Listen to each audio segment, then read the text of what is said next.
All right, here's some L'Hopital's rule problems we looked at on our warm-up. But today, everybody, we are looking at a pretty important idea. We are looking at our first lesson in Chapter 4, Lesson 1. And we're going to start with looking at a question, kind of thinking backwards here. The derivative of what would get us 2x? So just take a moment, think about that. What would we take the derivative of to get a result of 2x? Keishan, what do you think? X squared plus 50. Okay, all right, that is an answer for sure. If our function was x squared plus 50, the result absolutely would be 2x, right? The derivative of x squared plus 50 is 2x. Yeah, I agree with that. Does anybody else have a function where the derivative will be 2x? Any ideas?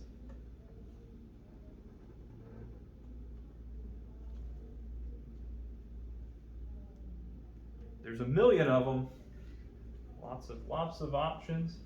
What if I did x squared? What if I did no plus 50? Would that still be derivative 2x?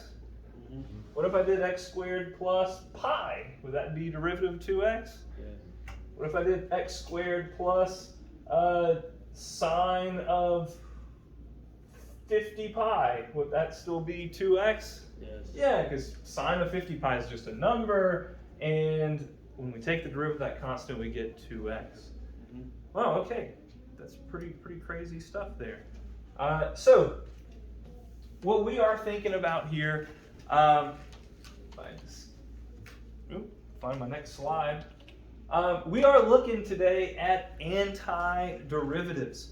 And today, more than just some simple rules for antiderivatives, we're going to look at some really important vocabulary and notation associated with them as well. So pay extra close attention to that.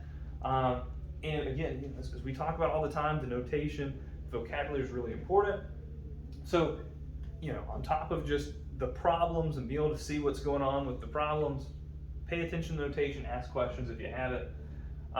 So here, our book says to find a function capital F, whose derivative is f of x equals 3x squared. All right, so let's just go ahead and tackle that right there. If we see a capital letter, that is going to imply that it is the antiderivative of the lowercase letter. So there's some implied things there. So if I say that capital F of x, well, let's use the problem they have right here. Capital F of x equals x cubed. And we know that the derivative of x cubed is 3x squared. So if capital F of x is x cubed, then our lowercase f of x could be 3x squared. Notice that if we take the derivative of the capital letter would be the lowercase letter. Another way of writing this would be capital F prime, right? Because the derivative, that's another way of writing our derivative, the derivative of capital F is lowercase f. And usually, again, when we see that capital letter, we're using it to represent the antiderivative. So we're going in like the opposite direction? Think of it in the opposite direction, yeah. So if you had, if you had little g, and you take the antiderivative of it, like you could go in this direction, take the derivative of little g, and then the second derivative of little g. But if we want to go in the opposite direction, we would have capital G. Now, I won't ask you to, there's no next notation. There's not G, bigger G or something like that. But if we need to go one step up, then we can if you're not at a derivative and then you're going to just regular, you could, if you're at the regular little g, you could go to capital G. That's our way of going one up. Yeah. Is the second derivative of capital G just the first derivative of little g? So if this is G, capital G, then this would be the same thing as capital G prime. This would be the same thing as capital G. So the second derivative of big G is the first derivative of little g. Yeah, there's kind of like a sequence to it. We're just kind of noticing that sequence, that pattern right there. Yeah, for sure. All right, here, well, we just wrote that out, right? Antiderivative of capital F prime is little f. And let's see what they say about this. Very important here.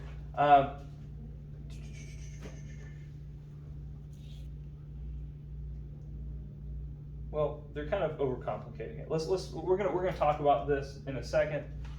Don't worry about that for a second here. Let's think about this now.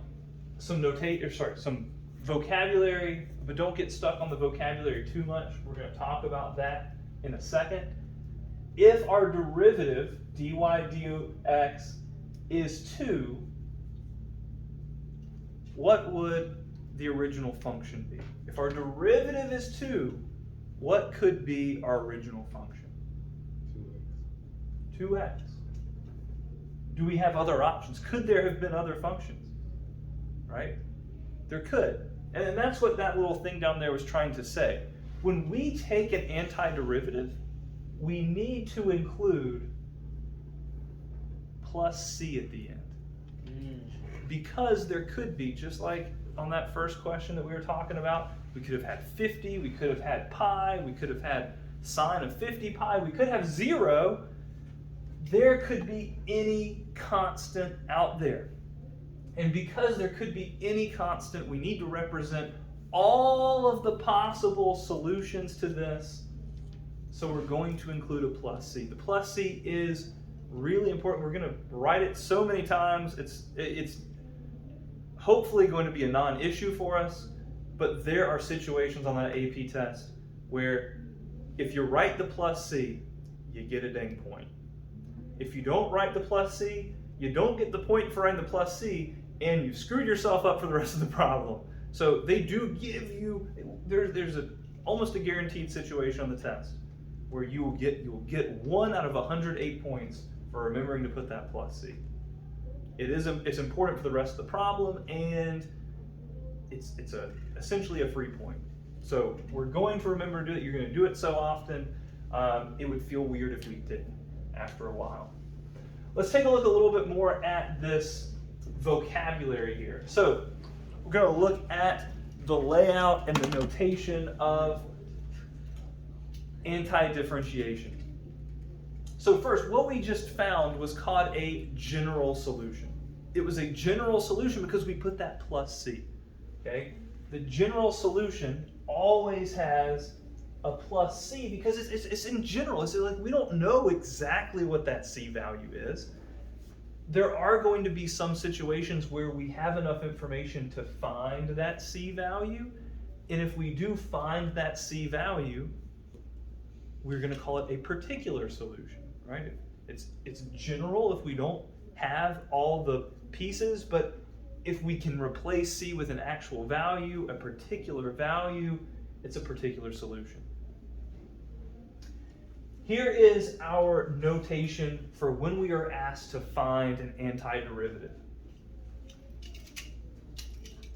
We have this symbol right here, which you may have seen like in the textbook or somewhere online or like on a really cool calculus shirt or something. This is our integral symbol. I know you've heard that word before, integral. What we're doing right here is we are doing indefinite integration. Those are, our book says it right here. Anti-differentiation is synonymous with indefinite integration. This is an integral symbol. If we are taking an antiderivative, we are integrating. So here, what this is saying is it's saying we are going to integrate, and then the dx at the end is telling us our variable. We're going to integrate with respect to x. Just like when we did d over dx, we were taking the derivative with respect to x. This would be undoing that. This would be integrating with respect to x.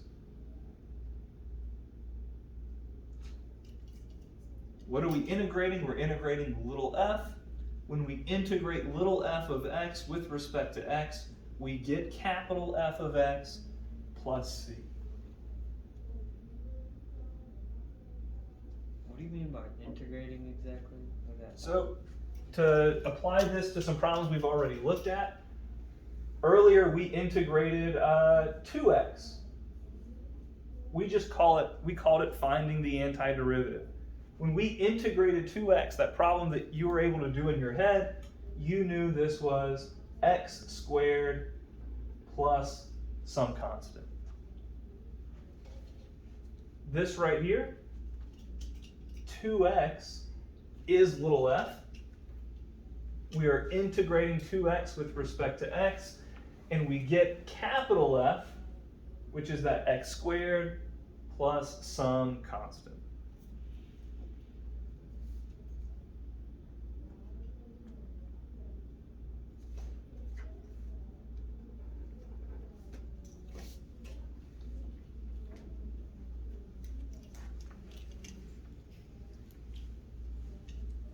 Okay, so just to think back through this, using some of the vocabulary, when we are using our integral symbol, integration, when we're looking at indefinite integration, it's the same thing as anti-differentiation. We are integrating little f with respect to x. We get capital F, which is our antiderivative. We're including that plus c because we know that that original function could have had a constant. We don't know. We will talk in the future after fall break. Well, really, even before later this week, we'll talk about what a definite integral is, but really getting into the in-depth, like applying it to functions kind of thing is going to be like an after fall break kind of thing. It's going to be really important to us, both indefinite and definite integration. So you don't have to, like, obviously, if we call something indefinite integration, there's probably a definite integration out there. It will be important to us. Do they say anything else of importance here? I don't think so. But the terminology right there can sound a little overwhelming, but antiderivative kind of sounds fairly comforting, right? Antiderivative, yeah, that's because you know what a derivative is, and we're just saying, hey, look, this thing is exactly indefinite integration is the same thing. Yeah. Wait, so if somebody has to take the integral or something, is that indefinite? Yeah, if we were finding the integral, yes. Essentially, yeah. Now, just like with a derivative, right? We found a derivative, which was a function, and then we could plug in values and we could find slopes. Indefinite integration is essentially finding us a new function, and then if we apply it with x values, it's going to give us valuable information. Right now, and that's going to be how we talk about definite integral, and that's going to have a big application for us. Right now, though, we're just finding those antiderivatives, essentially. Yeah. Cool. Other thoughts? Big notation stuff here. All right, let's. All right. Here's just some insight into the AP exam. I said it earlier. Remembering to put that C just really is important. I can't stress it enough. That constant integration C, definitely an important thing. All right, let's talk about our first rule. We've been using it because you're kind of able to see things in your head, but let's just spell it out. the reverse power rule. If we have some function that is in the form of ax to the nth power,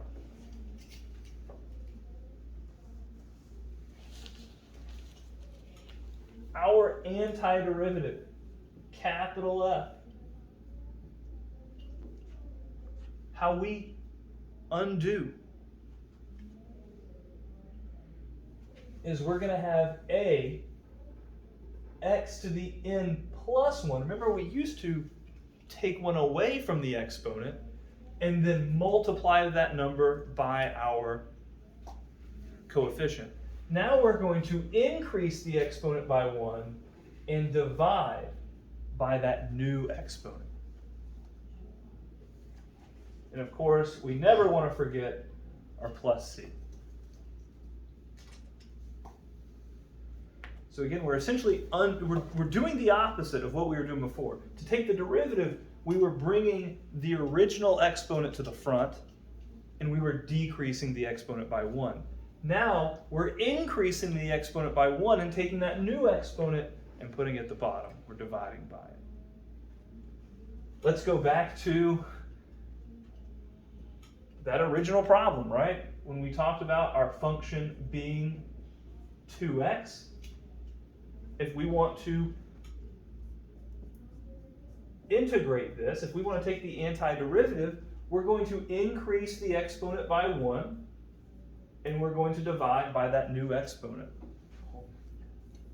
And we can see when we simplify that down, we get x squared plus c. Of course, this is just a good example because you knew what this was going to be already, but we can see that reverse power rule working.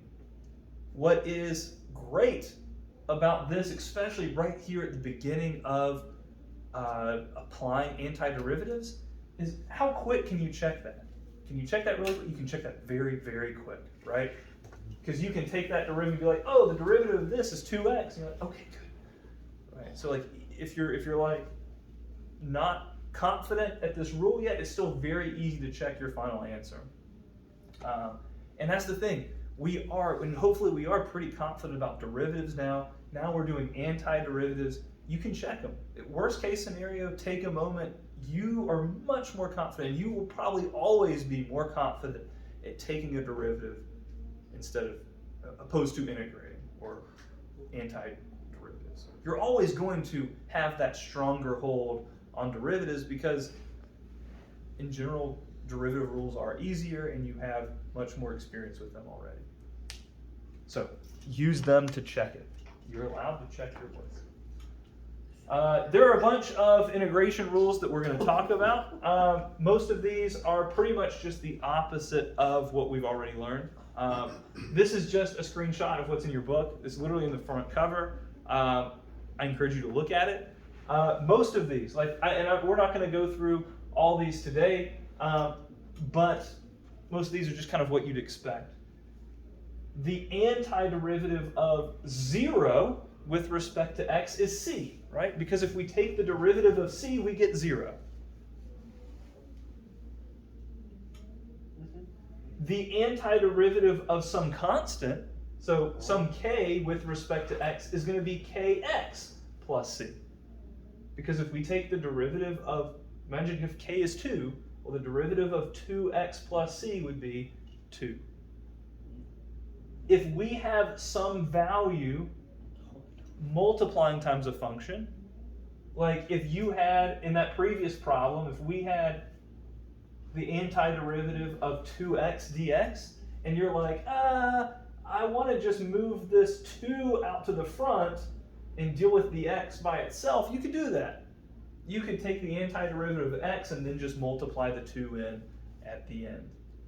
That is more convenient than we really think about, because what if that was a pi and you don't really want to deal with the pi right now? Well, you can just factor the pi out, deal with this, and then just multiply the pi in at the end. Don't get scared away by a constant times our value.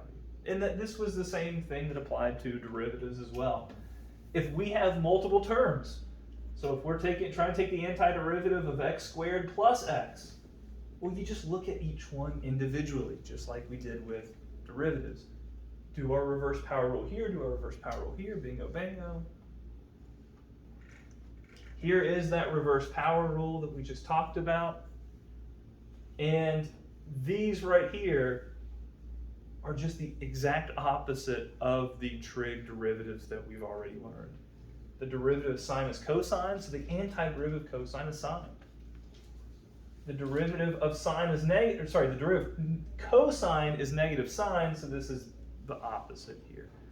And again, it's basically what we're trying to say is it is the opposite of what we've talked about before. And we are going to have a lot more experience with that than me just saying them right here on the board. Yes, sir? So we know conceptually what a derivative is and what it tells us, but what does this tell us? Well, that is going to mean a lot more when we deal with definite integrals. Okay. So right now, I mean, I don't want to put too much information in your head at a time. Right now, I want us to concentrate on finding the antiderivatives, worrying about the notation. Right now, you can think of it as what function do I have its derivative of right now? What would have been the original function, which, you know, has some application to it, but not as much. But it will. I just don't want to stress this out too much. All right, here, apply the reverse power rule to this guy. What would be the original function if we find this indefinite integral?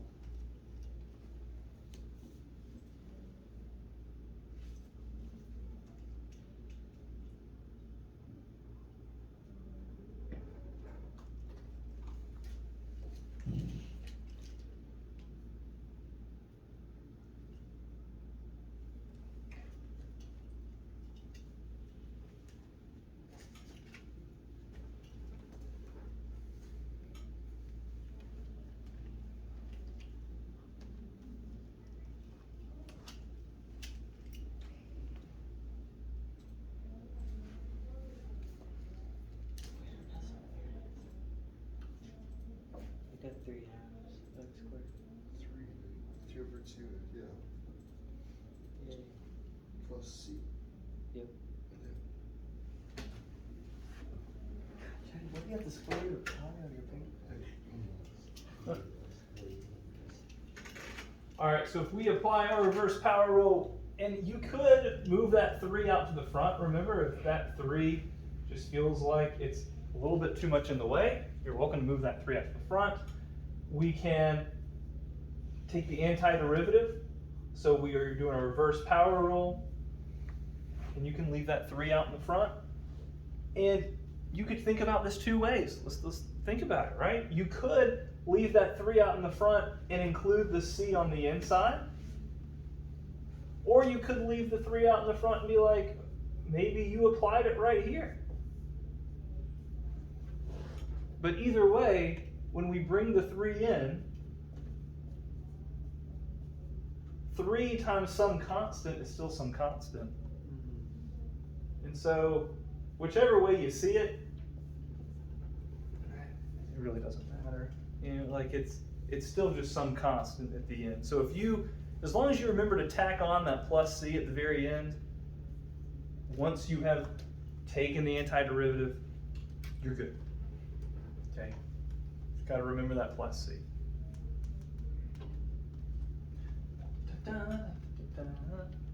All right, let's look at these. All right, just like with regular good old derivatives that we know and love, we know that if we can rewrite them into that form where we can use our power rule, it makes them a whole lot easier. So here I would rewrite this first one with a x to the negative 3. And then I can integrate that because I can increase the exponent by 1, divide by that new exponent. Remember to include my plus c. I could simplify this to be a 1 over 2x squared. Ooh. it's a negative, so you can put the -1 on the top or the bottom, as long as there's a negative somewhere. Square root of x, we know we can rewrite that as x to the 1/2 power. This is one of the many places where exponent rules are super important to us. They're not really exponent rules for fractions, really just dealing with fractions.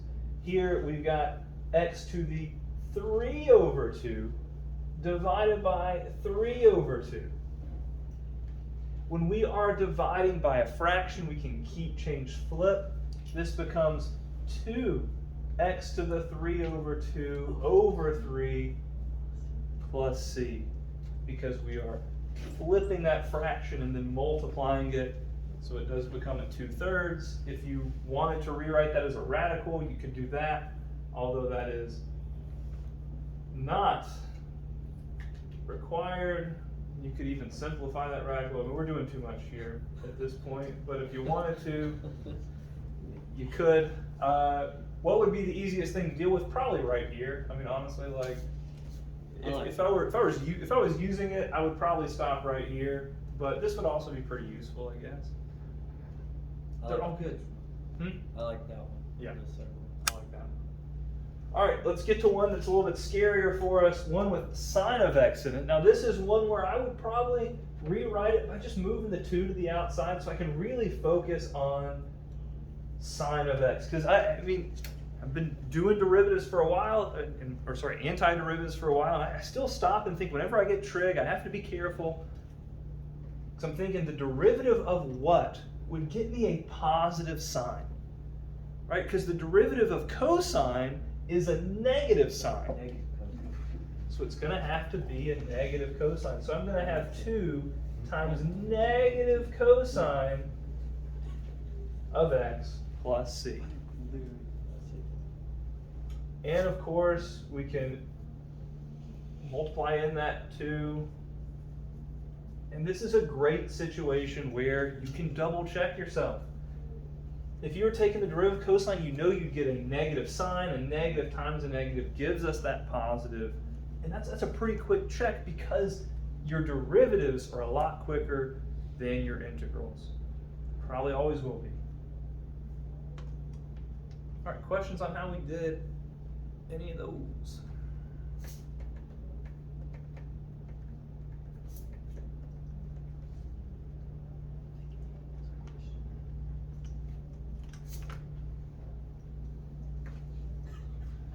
All right, I'm gonna give you some here. Let me just write some up here. Let's see.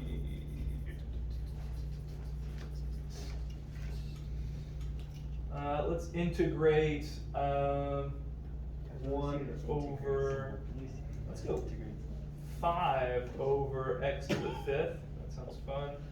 Let's try the cubed root of x, and let's do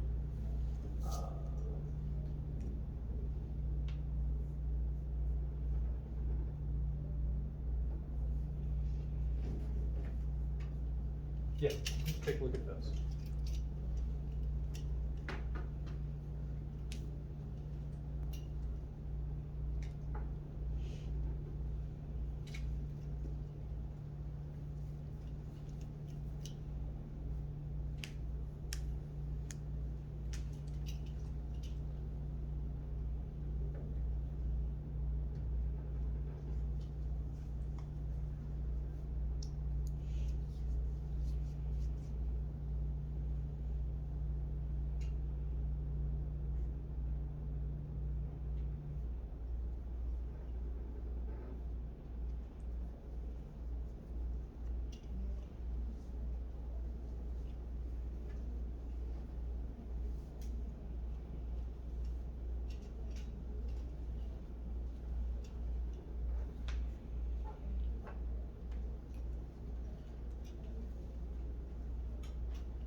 negative 5/4 times x to the negative 4. I got 5x to the negative 4th over negative 4. Oh, But no, that's the same. Yeah, that's Yeah. what I got too. that's what I got. I like to integrate, not simplify. That's my favorite stuff. What's your favorite stuff, Patrick? You're right. Rewrite. What about you, Liam? Addition. Yeah, that's what I got. Yeah. See, I always leave it in the integrate answer.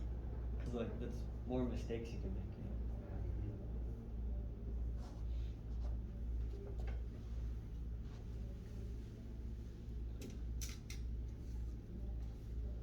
I honestly think that Sherlock's biggest skill is being able to simplify anything in seconds. I like things to be simple. You know. Yeah, you like, yeah. I've seen you do some crazy, like, sometimes I will like circle an answer and it takes half my page and then you simplify it and be like 3 answers. Yeah. I'm just like, It's kind of beautiful. Yeah. Why see the last one like negative sign? That's like negative 5 sin x. Well, if you think, so, the derivative of what gives us positive cosine, it would just be regular sine. So like if you double check yourself, because this is the one we did before was sine, and so the derivative of sine is positive cosine. So the derivative of sine is positive cosine. So the antiderivative of positive cosine is going to be positive sine. It's now backwards, where cosine, or the derivative of cosine, used to change our sign, our symbol. Now it's the antiderivative of sine changes our symbol. All right. Any thoughts about these though? Thoughts, questions?